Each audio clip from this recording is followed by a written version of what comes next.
समाचार अब तक, सत्य का साहस।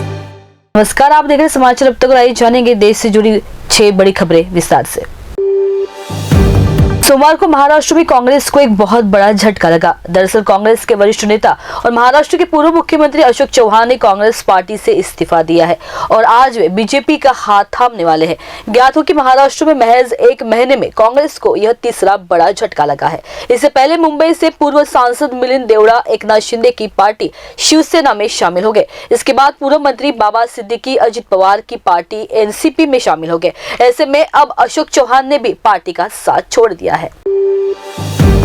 मंगलुरु के एक निजी स्कूल में छात्रों की धार्मिक भावनाओं को ठेस पहुंचाने के आरोप में एक शिक्षिका को बर्खास्त कर दिया गया है। अधिकारियों ने मंगलवार को यह जानकारी दी।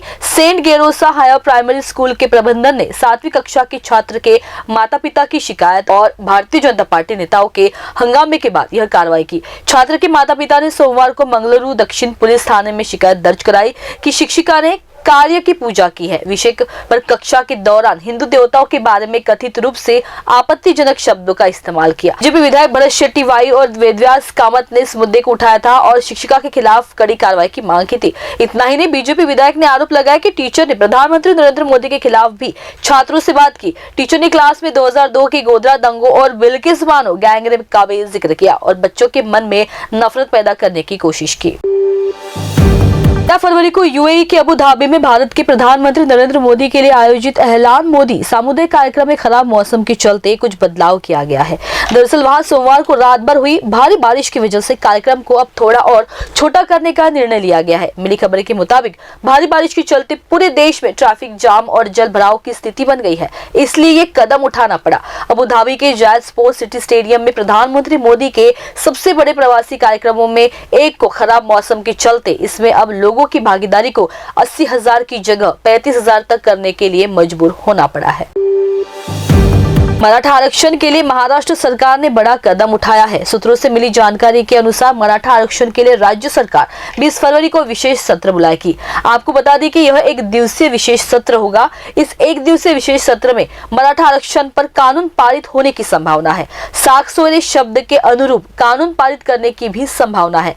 ऐसे में अब मराठा समुदाय के लाखों लोगों की नजरें आने वाले इस 20 फरवरी पर है। गौरतलब हो कि इससे पहले खबर आई थी कि मराठा आरक्षण को लेकर अब 15 फरवरी को विधानसभा का विशेष सत्र आयोजित किया जाएगा।